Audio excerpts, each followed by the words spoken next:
sabe de dónde ese niño apareció en su casa, misteriosamente. Tardará en descubrir que ese niño es él mismo cuando era chico, que de un viaje en el tiempo, desde el pasado, viene a encontrarse con su otro yo cuando ya es grande. Detesta que ese niño haya sido él. Él le dirá en varios momentos de la película: te olvidé simplemente porque eras un gordo perdedor. Te olvidé porque todo el mundo te hacía bullying y ahora soy este hombre que cuida la imagen. Pero es el mismo, de grande y de pequeño. Uno se pasa gran parte de la película tratando de dilucidar si el niño vino porque el adulto lo tiene que ayudar o si en realidad el niño es quien viene a ayudar al adulto, y eso es lo que ocurre. Viajan al pasado, el yo grande viaja con el yo pequeño al pasado, a la escena que les voy a mostrar ahora, donde la mamá, que está muy enferma de cáncer, se supone que no debe levantarse de la cama, tiene que ir a una reunión escolar a hablar con el principal porque el niño se portó mal. Y de regreso el padre, al enterarse de que ella salió de la cama, se enoja con el hijo y lo culpa de la enfermedad de la madre. Le dice: por tu culpa, mamá se pondrá peor y se irá. Ya no llores. Y eso marcará al niño para siempre. Y ahí uno entiende por qué luego se transformó en ese adulto tan frío. El yo adulto contempla todo desde lejos, pero no por eso se pierde los detalles. Y van a notar que el niño a cada rato dice: tengo tu tornillo, papá. Tengo tu tornillo, papá. Tengo tu tornillo, papá. Esa es una frase que repite una y otra vez porque el día anterior ayudó a su papá a armar un motor, se le cayó un tornillo y le guardó en el bolsillo, pensando que cuando las cosas se pusieran feas con papá, él se ganaría su aprobación devolviéndole el tornillo perdido. Pero el padre no quiere oír sobre el tornillo. El padre lo culpará. Y eso cambiará su vida para el resto de su existencia. Y hace muchos años pude dilucidar por qué la película me tocaba tanto y por qué conmovía fibras tan sensibles mías. Y es que mis padres, cuando yo tenía unos 6 años y no conocíamos a Cristo todavía, tuvieron una discusión que yo oí por accidente. Mamá estuvo enferma de cáncer desde mi nacimiento. A decir verdad, le descubrieron su enfermedad cuando estaba embarazada. Y se debatieron los médicos en abortar al niño, o sea, a este servidor, o correr el riesgo de que ella bien pudiera morir durante el lapso de que estuviese embarazada o bien cuando estuviera pariendo. Mamá siguió adelante, pero parece que el embarazo complicó su enfermedad, o por lo menos era lo que papá creía y dijo en esa discusión. Convengamos, papá estaba absolutamente ebrio, borracho, el cáncer había llegado para complicarlo todo. Y yo recuerdo que papá en la discusión le dice: si no hubiésemos tenido a Dante, a lo mejor ahora estaría sana. Él fue, porque quisiste tenerlo, y ya teníamos 3 hijos, y quisiste tenerlo. Y ella le dijo algo así como: no te permito que hables así del chiquito. Y él dijo: no me importa, porque si te mueres, ¿qué hago yo con el chiquito? Eso era lo que más o menos yo escuché. Y a partir de ese entonces, una sensación se me grabó en el alma, sin saberlo. Con 5 o 6 años, yo sé ahora que hay ciertos temores que son grabados en el alma cuando uno es pequeño. Llegué a la conclusión que las viejas heridas tienen una gran memoria, una memoria profunda.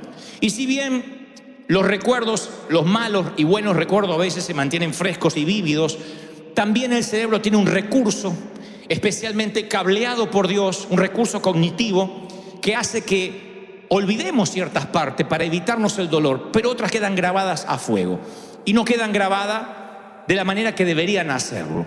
Entonces, cuando yo veía esta película, recordé qué fue lo que a mí me pasó interiormente. Yo sentí que a partir de ese momento me había dado cuenta que papá no me quería, que yo era un estorbo, incluso para mamá, que aunque no lo quería reconocer, el haberme traído al mundo había acentuado la enfermedad. Claro que el cáncer yo no lo había provocado, por cierto, pero yo sí lo interpreté de esa manera.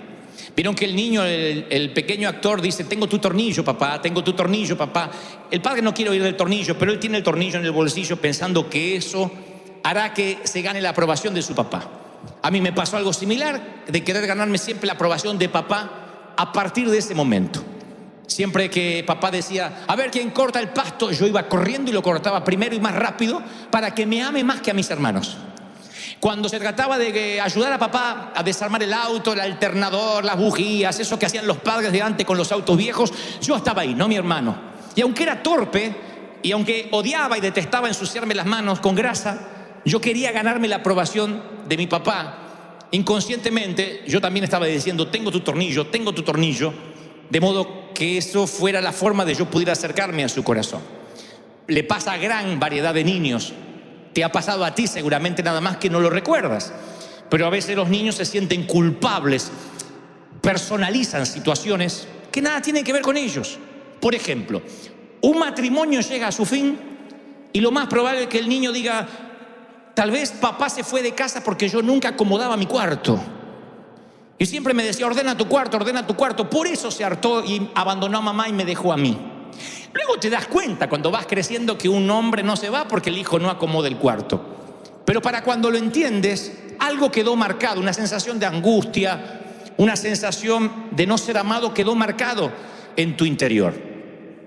Así como alguien piensa que el papá se fue porque él no acomodaba el cuarto, hay otros que creen que la mamá se fue de la casa porque o se buscó otro novio porque tú no ayudabas con los quehaceres de la casa. Y vivimos pensando: ¿qué hice? ¿Qué pude haber hecho? Tiene que haber sido mi culpa. Mi padre estaba muy dolido por la enfermedad de mi mamá. Y yo me acuerdo que aquella vez, cuando él salió de discutir de la habitación, de la recámara con mi mamá, me cruzó y borracho, no estaba consciente, pero yo sentí que me miró con odio. Es un tema resuelto. Ustedes conocieron a mi papá, yo lo amo, es un dulce, está así de parecerse al Papa Francisco. Pero estoy hablando de cuando no conocíamos a Cristo. Y él me miró con esa mirada de odio que yo pude identificar, atando los cabos con lo que había escuchado por error, que no me quería, que yo era un intruso en la casa. Yo lo amaba. Y como amaba a mi padre, yo pensé: no puede estar él equivocado. Hay algo terrible en mí. Hay algo que él ve, él no puede estar equivocado. Y entonces yo decidí que nunca más permitiría que alguien se acerque a mí lo suficiente como para ver lo que mi papá había visto en mí. Me costó años de psicoanálisis con el Espíritu Santo esto, Pero yo decía: nunca más nadie se va a acercar profundamente a mí. Trataré de que nadie construya un puente hacia mi corazón para que no descubran que soy una mala persona. Lo pensé a los 6 años. ¿Qué mala persona puedo ser a los 6? Pero yo pensé: no quiero que nadie me conozca. Y terminé en un ostracismo. Terminé, imagino que casi en un semiautismo inducido, si se me permite el término. Dejé de hablar. Si hablaba poco, hablaba menos. Yo no quería que me conocieran, no quería que vinieran compañeritos a casa. En los cumpleaños yo no quería a nadie. Tenía miedo de que conocieran que yo era un fraude. No quería ver esa mirada que vi en papá en ninguna otra persona. Por eso yo llamé a este mensaje: está bien que no estés bien. Está bien que no estés bien. Ese es el título del mensaje. Porque para aquel entonces yo pensé que estaba mal sentirte mal, que había que demostrar que uno estaba bien. Por eso quiero que nunca se olviden este título: está bien que no estés bien. Yo no me permití nunca más no estar bien. Dije: yo tengo que reírme, yo tengo que estar bien, y que nadie fundamentalmente me conozca como yo soy. Traté de ocultar los sentimientos. Esta estrategia de que nadie me conociera no solo afectó mi relación con el resto de la gente, sino que afectó mi relación con Dios.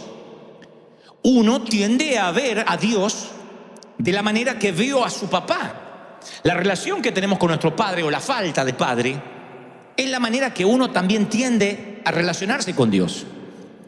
Por eso hay toda una generación que le cuesta ver un Dios de la gracia, porque tuvo un papá terrenal que siempre nos decía las cosas malas. Era la manera de criarnos. Ignorancia, falta de instrucción, de pedagogía, quién sabe. Pero papá, no recuerdo que decía: campeón, vamos. Él decía: cuando haces algo bien no tengo que decírtelo. Si haces algo mal no te lo voy a hacer notar. Y casualmente un niño en los primeros años empieza a notar todo lo que le dicen. Y si nunca te dicen que estás lindo, que estás elegante, que estás linda, que estás bonita, en el caso de una niña, que te ves bien, que eres seguro, no te hace seguro, porque la única persona de la cual recibes ascendencia es de tus padres. Luego vendrán los maestros, los docentes. Pero los primeros que nos definen en la vida, los primeros que fundamentan lo que valemos como personas, son los papis, o quienes nos crían: el abuelo, el papá adoptivo, la mamá. Y cuando nos crían a la vieja usanza, con la chancla, y haciéndonos ver que cuando cometemos un error nos lo dicen, siempre la misma, siempre el mismo, no vas a cambiar nunca. Uno cree que no va a cambiar nunca. Uno dice: mamá siempre me dijo que soy una estúpida, que soy una torpe, que yo toco todo lo que arruino, y yo creo que ella tiene razón, daño todo lo que toco. Tienes 40 años y aquella frase: qué torpe que eres, niña, te sigue pesando. Claro que en el medio está que recibiste a Cristo en el corazón. Y entonces hay pastores que te dirán, Dios hizo las cosas nuevas, lo cual es una verdad escritural. Pero a la vez no podemos desconocer la esencia de dónde venimos, cómo fuimos criados, el entorno, qué nos dijeron, qué nos faltó por decir. Y esas frases terminan determinando nuestro destino. Decimos, no, yo soy culpable de alguna forma. Pasa aún con gente adulta. Hay damas que dicen, mi esposo es un abusador, pero lo merezco, porque yo sé que no le di lo que él quería que yo le diera. No soy la mujer a la altura de lo que él esperaba. Por eso yo me merezco el abuso, el maltrato, el desdén, la indiferencia. Y no, nada hace ni justifica que te merezcas un abuso. Sin embargo, hay frases que nos marcan de manera tal que decimos, a lo mejor sí, soy una persona horrible. Otras damas dicen, cuando me miro en el espejo, veo una mujer gorda, con un cuerpo feo, que no merece que la amen.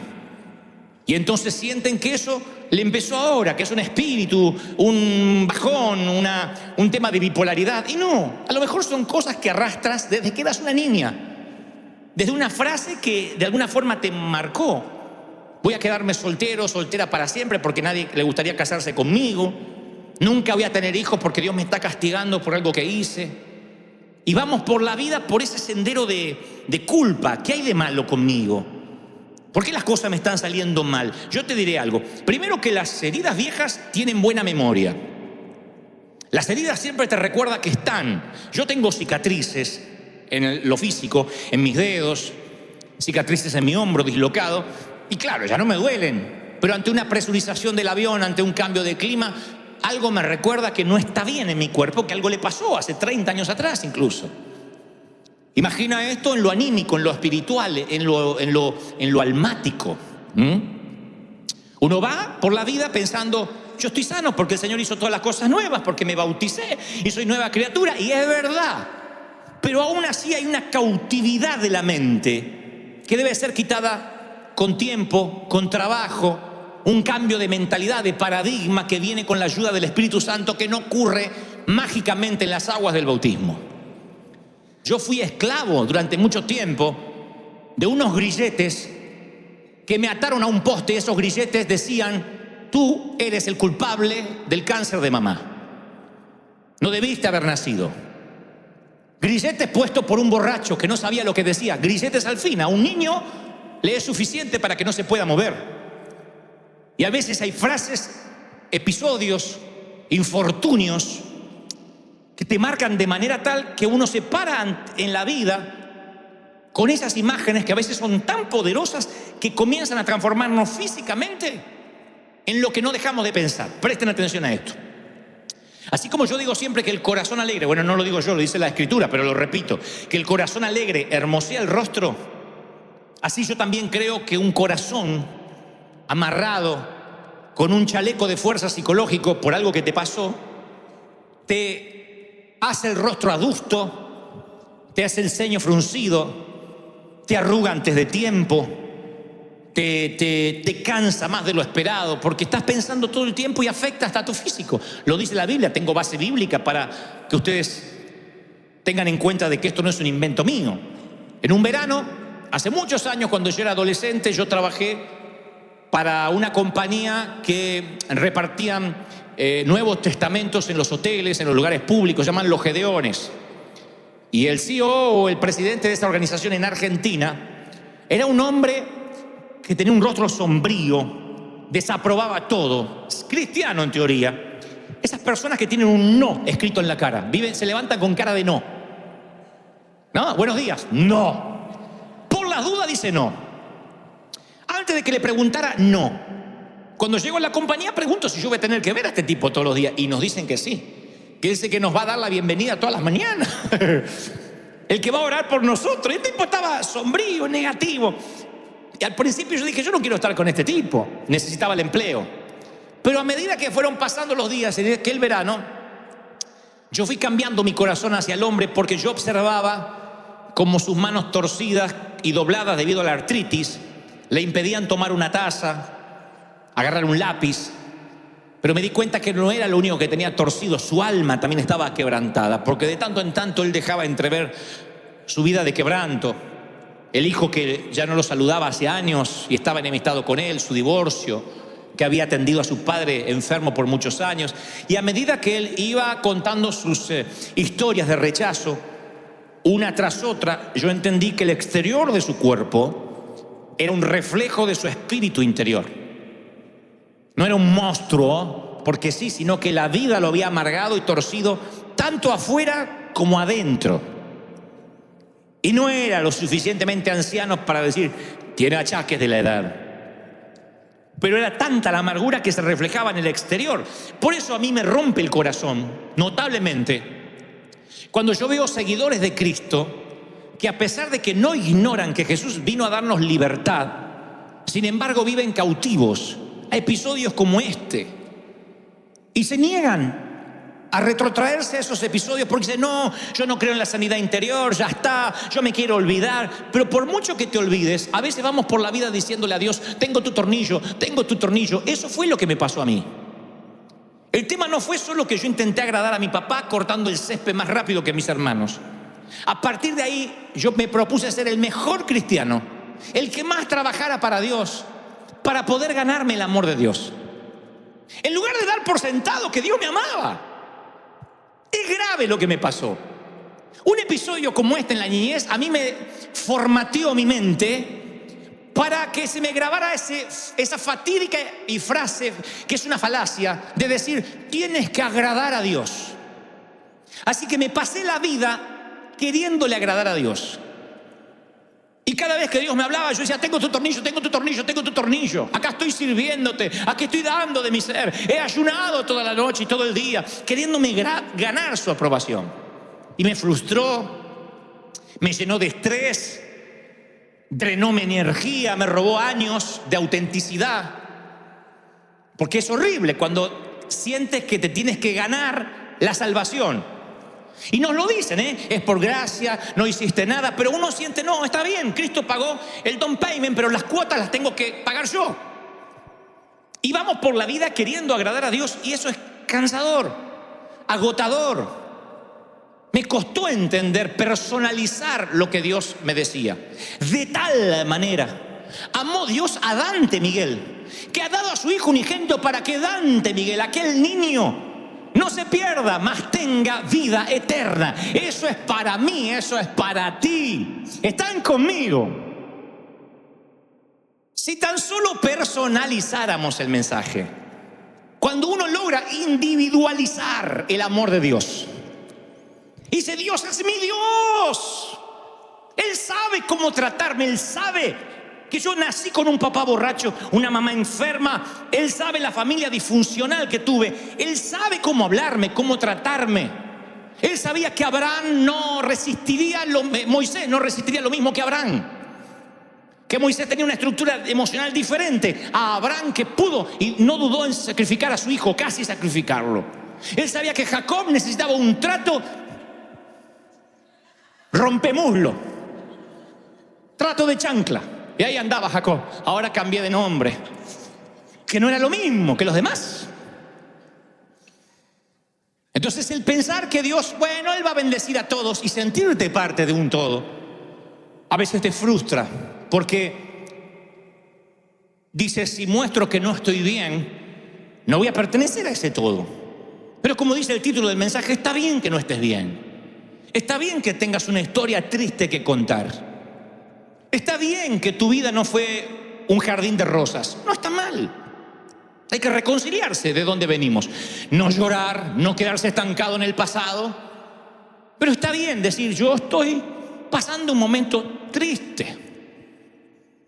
Eso es parte de la vida. El tema es qué hacemos cuando sentimos que le fallamos a Dios, que no estamos a la altura de las circunstancias, nos sentimos culpables. A mí, la relación con Dios se me hizo muy distante a partir de ese incidente en mi niñez. Génesis 3:8 dice, con el viento de la tarde, el hombre y su esposa, Adán y Eva, oyeron que Dios venía por el jardín y corrieron a esconderse entre los árboles. Nunca habían dicho la palabra esconderse. Esconderse no estaba en el vocabulario edénico.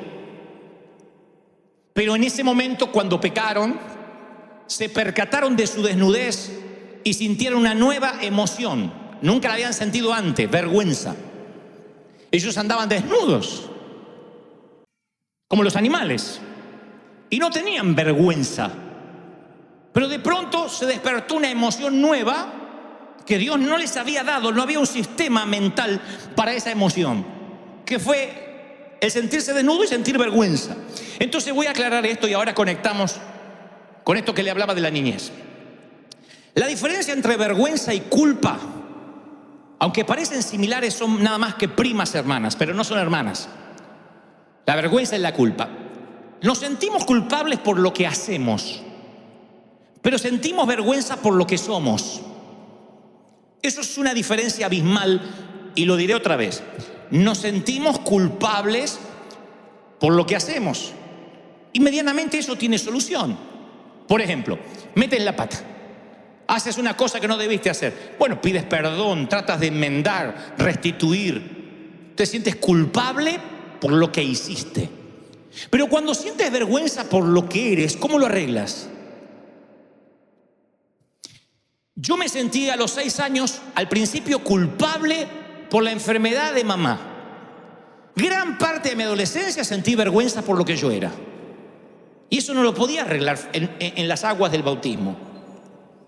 Yo no me paraba seguro ante la gente, ni hubiese soñado ni en 1.000.000 de años inspirar a otros. Nunca. Porque yo me sentía avergonzado de lo que yo era. Y eso es lo que el Señor trata de erradicar de nosotros. Porque a partir de estos incidentes vamos por la vida sintiéndonos que no damos la talla, que ni Dios nos debe amar, que no soporta porque Cristo se le pone en el medio y dice, no lo mates, Dios. Nos dijeron eso, que con todo gusto Dios te liquidaría, pero Cristo se le interpone y le muestra las marcas y dice, no, morí por él, está bien, ya te voy a agarrar. Esa es la imagen que tenemos mental. Nos olvidamos que de tal manera que Dios te amó.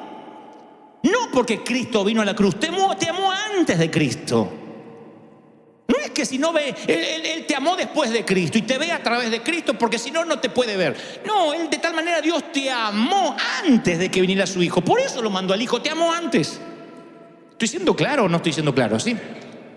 Miren esta reflexión que se rieron, no sé por qué en el primer servicio, espero que ustedes sean más serios. La vergüenza se parece mucho al colesterol. Bien.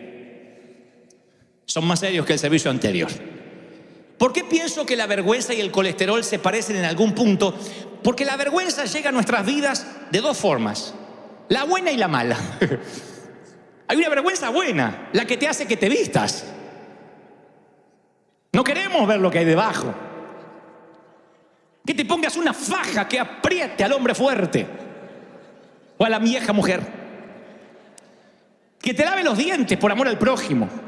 Me da vergüenza no lavarme los dientes. Que te pongas desodorante, por favor. Eso no es unción, es sudor. Esa es la vergüenza buena. En términos espirituales, la vergüenza de, ay, metí la pata con Dios. Qué mal me siento, quiero arreglar las cosas con Él. La vergüenza que viene con la convicción del pecado del Espíritu Santo. Y después está el colesterol malo, la vergüenza mala que tapa las arterias espirituales y provocan un infarto en el corazón. La vergüenza que no te deja acercarte a Dios, la que obstruye las arterias. Esa sensación de vergüenza es instinto edénico que viene desde el huerto. ¿Qué creen ustedes que hubiese pasado si después de pecar Adán y Eva corren a los pies del maestro? Hubiesen corrido a los pies de Dios. Pecamos, desnudos como estaban.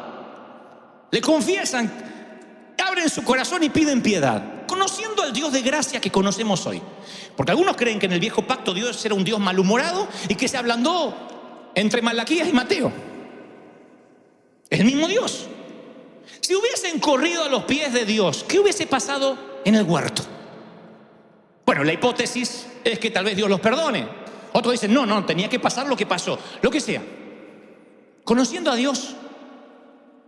¿Por qué conozco a Dios? Porque yo siempre le repito a mis hijos, a nuestros hijos le repetimos esto. Cuanto más grande sea el lío que hayas hecho, más rápido corre hacia nosotros. Más rápido. Metiste la pata, rápido. A papá y a mamá, rápido. Cuanto más grande sea el lío.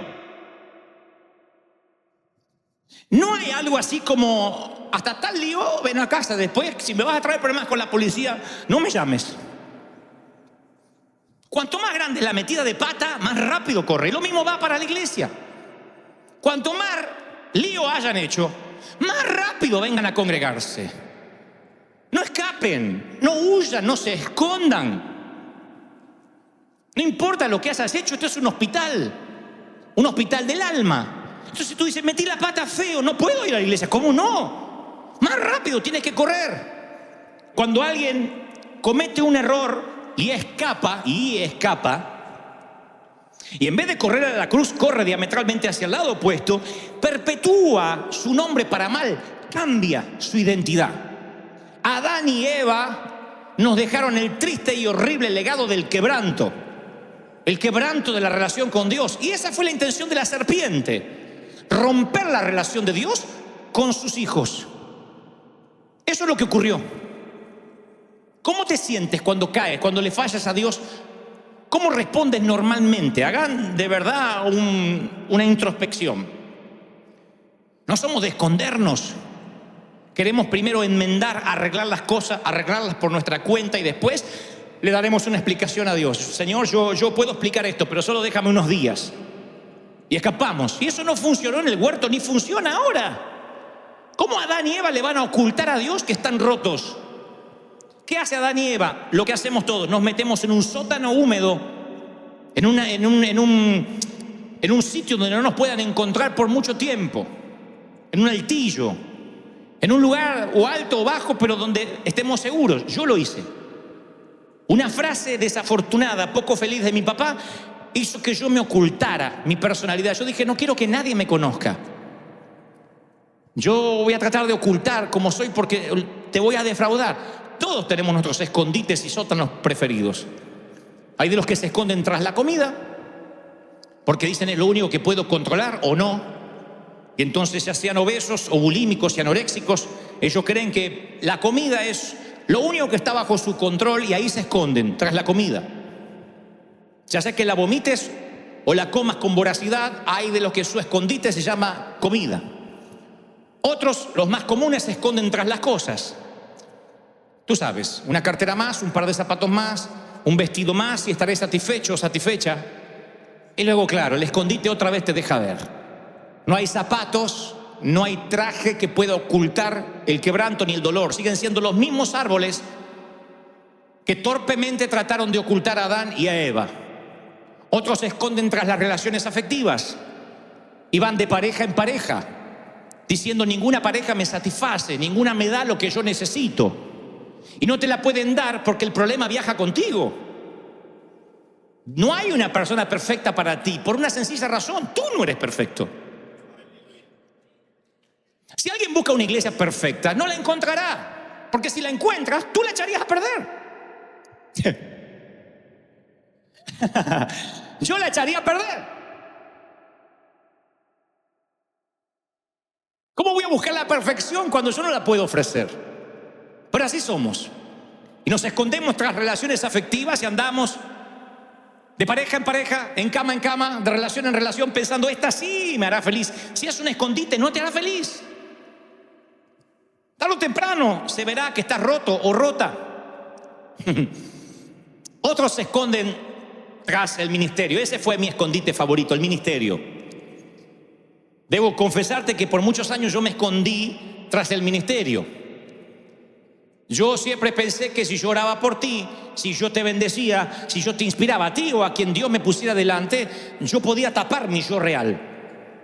Y de alguna manera era como cortar el césped más rápido que mis hermanos para que Dios me amara. Tengo tu tornillo, tengo tu tornillo, tengo tu tornillo, tengo tu tornillo.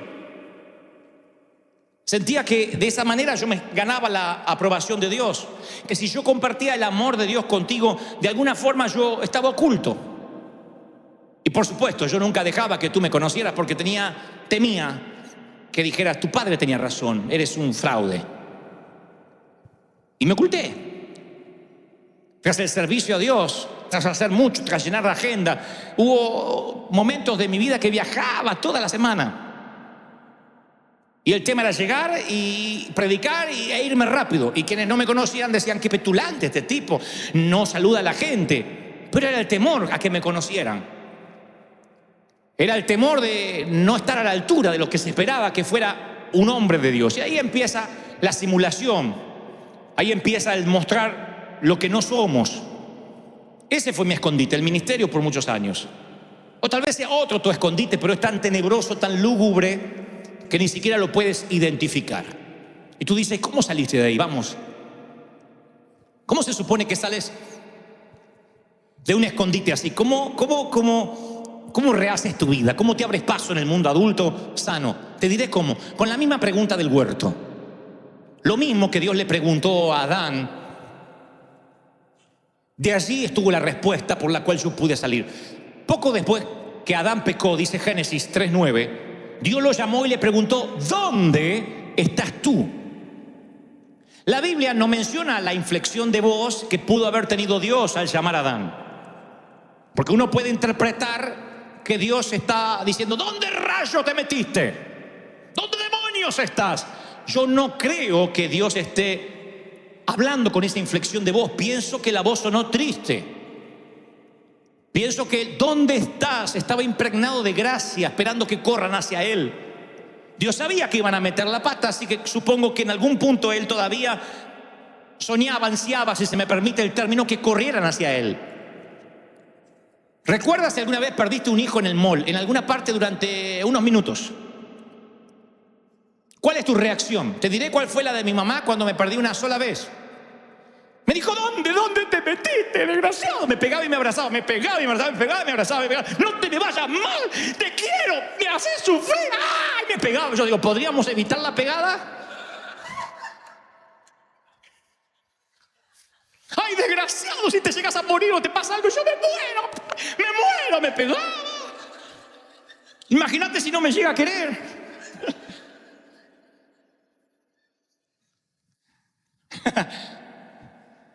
Aquí Dios no les quería pegar, porque a diferencia de mamá, que no tenía la menor idea de dónde yo estaba, Él sí sabía dónde estaban. Pero les hace una pregunta retórica. No espera una respuesta. No se olvidó Dios cómo diseñó el huerto y ahora no recuerda en ese sinfín de árboles dónde están. Te dice, ¿dónde está? Pero no pregunta, ¿por qué te escondes? Siempre nos parece que el Señor preguntó, ¿por qué te escondes? Por la respuesta que da Adán. Adán responde algo que no le está preguntando Dios. Tú estás respondiéndole algo a Dios que no te está preguntando. Porque cuando Dios ve la vida que llevaste o lo que te pasó, conoce tus escondites. ¿Dónde te ocultas para que no te duelas? Las relaciones, el alcohol, qué sé yo, el sexo. Él conoce. Cuando te dice ¿dónde estás?, no espera una respuesta de por qué estás haciendo lo que haces. Es una invitación a salir del escondite. ¿No recuerdan cuando jugábamos al escondite, a las escondidas? ¿Dónde están? ¡Salgan! La invitación es sal. Donde quiera que estés, sal. Sigo siendo el Dios del huerto y sigue siendo mi hijo. Cuanto más grande sea la metida de pata, por Dios, corre hacia mí. ¿Dónde estás? Y Adán interpreta que le preguntan ¿por qué? Le está preguntando ¿dónde? Y es muy revelador lo que contesta Adán. Él dice, oí tu voz y tuve miedo porque estaba desnudo y me escondí. No te pregunté por qué, ¿dónde? La pregunta sigue hoy firme. ¿Dónde te escondes? Sal. No, pero yo, lo que pasa es que de pequeño me abandonaron. No me digas el por qué. Yo estuve ahí, dice el Señor. Yo te vi, conozco tu sufrir. ¿Dónde? No, pero te voy a explicar el por qué. ¿Dónde? No el por qué. Hoy tuve miedo, sentí vergüenza y me escondí. Ahí está el colesterol malo. La vergüenza mala. Ahí te das cuenta que la vergüenza mala tiene una voz más convincente que la del propio Dios. La vergüenza mala tiene una voz más potente y convincente que el mismo Dios cuando la dejas crecer. La sangre de Cristo quiere fluir y la vergüenza mala tapa las arterias. No, te amo, no, tú no me estás amando, sí, no, tú no me puedes amar. Déjame que te explique, no me expliques. Es increíble que esto nos ocurre a nosotros. A mí muchas veces Dios me pregunta: ¿dónde te escondes, Dante? Y yo todavía sigo dando los por qué. Y hay que entrenar nuestros corazones para que escuchen el amor de Dios por encima de nuestra vergüenza.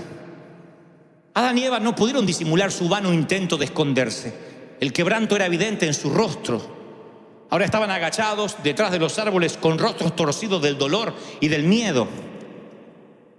Y a partir de ahí empezaron a aparentar. Hasta la fecha. Una vez fui a un congreso, hace muchos años, unos congresos de predicadores, había muchos gringos. Y yo me sentí, en ese entonces yo tenía el multiúnico traje azul que planchaba en los hoteles y me quedaba brilloso. Y yo decía: tengo un traje tornasolado. Pero era de lo viejo que estaba. Y cuando fui a predicar ese congreso, unos predicadores, unas ropas, unos diseñadores, y había uno de los, no diré cuál porque al cabo no importa, que era un rockstar. El tipo era, cuando no caminaba, levitaba el tipo así.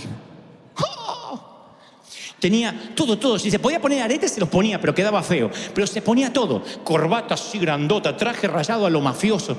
Todo era de calidad. Y yo prediqué ese día, hablé de las heridas del alma. Y hablé de la arena del desierto, de la vida que a veces se nos mete y nos lastima. Y veía a este hombre que estaba con todo su bagaje de cosas, que lloraba. Y después nos fuimos a un sitio en privado a tomar algo y se saca su Rolex de oro. Me dice: Dante. Yo dije: ahora me lo da y me muero. No predico otra cosa que no sea las heridas del alma por el resto de mi vida. Se saca el Rolex así y me muestra que tenía las marcas de un intento fallido de suicidio. Le digo: ¿de cuándo? Pensando que era de algo de cuando no conocía a Dios. Me dice: no, hace relativamente poco. Tengo bajones anímicos, nadie sabe. Estas son mis heridas, ¿ves? Nada más que en lugar de acudir al mantel de la gracia, él tapaba elegantemente con un Rolex que estaba roto. Yo dije: ¿cómo se puede ocultar el quebranto con tanta elegancia? Con peinados ostentosos, con botox, con operaciones, puedes tratar de retrasar un poco el tiempo, pero nunca podrás ocultar el dolor. Nunca. Lo único que puede tapar el dolor es la gracia, la sangre de Cristo. Lo demás son cosas, son escondites baratos, sótanos húmedos. Te hartarás de estar allí. Una casa propia, una green card, una ciudadanía no te sanará. No quitará las heridas de tu alma. Y yo me acuerdo cuando vi a ese hombre y dije: no le sirve su ropa para ocultar tanto quebranto. Y es lo mismo que piensa Dios cuando ve el patético intento de Adán y Eva de taparse con unas hojas, que era lo más grande que encontraron. Unas hojas de higuera. Cuando vio el patético intento de taparse, les cosió. Fue el Padre Celestial el primer costurero, no mandó un ángel. No hizo que apareciera un tapado de piel. Dicen que el Padre les cosió. Eso es amor. Una madre cosiendo para que el hijo no pase vergüenza, aun cuando se está por ir a la fiesta y se le rompió la cremallera o algo. No, ven que te coso. No, mamá, no se va a notar, me tapo. Vení que te coso, condenado. Y le coses. Dios cosiendo. ¡Wow! Conozco al Dios que nivela las montañas, que pone al océano en sus cauces, que deja que las estrellas graviten en su lugar. ¿Dios cosiendo? ¿Dios desastre? El primer sastre no fue Christian Dior ni Hugo Boss. Fue Dios. Y les cosió túnicas de pieles y los vistió. ¿Pieles? ¿De dónde sacaría pieles si ellos no podían matar? No había una orden de Dios que mataran las vacas antes del pecado, por ejemplo. ¿Dónde sacaría las pieles? Dios estaba mostrando una metáfora de que algo tenía que morir. Alguien tenía que morir para que ellos estuvieran cubiertos de la vergüenza. Pocos años después no serían unos animalitos, sería el Hijo mismo de Dios que tendría que verter su sangre para tapar la desnudez, para que no se dé cuenta que está tullido. ¡Aleluya! ¡Eso es gracia!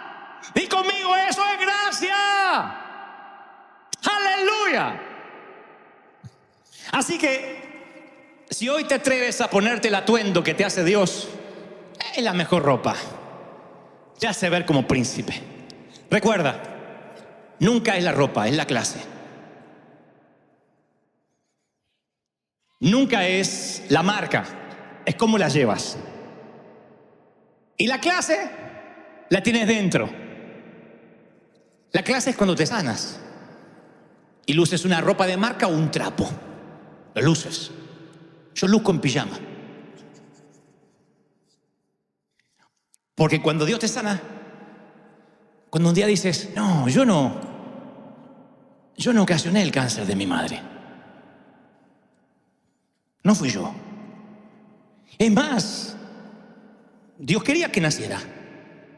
Dios hizo que naciera. Y si no hubiese sido por ese cáncer, los Goebbels no hubiésemos conocido a Dios. Y yo hoy no los estaría inspirando a ustedes. Encontré el propósito. Es como ver un tamiz maravilloso y detrás los hilos entretejidos. Nada más que toda la vida yo estuve mirando los hilos. Hasta que un día me di vuelta y de frente había un tamiz perfectamente diseñado. Es como veas la vida y de qué lado te pongas para ver tu propia vida. Yo puedo contarte historias tristes mías toda la mañana y que todo el mundo llore si me quedo de este lado de los hilos. Pero del otro lado se ve bien, el mantel me queda bien. El mantel te queda bien. Se llama gracia de Dios. Tienes que reconciliarte con ese niño gordito, flaquito, flaquita que fuiste, con las trenzas horribles, con peca, sin peca, con faltando dientes, y decir, ese niño es este adulto de hoy. Y yo no fui culpable de nada, ni ahí, ni en la adolescencia, ni en la juventud. Y si lo fui, el martillo del juez replica y dice, no culpable, inocente. Así que está bien que no estés bien. Está bien que estés triste. Para eso somos una familia, para ayudarte.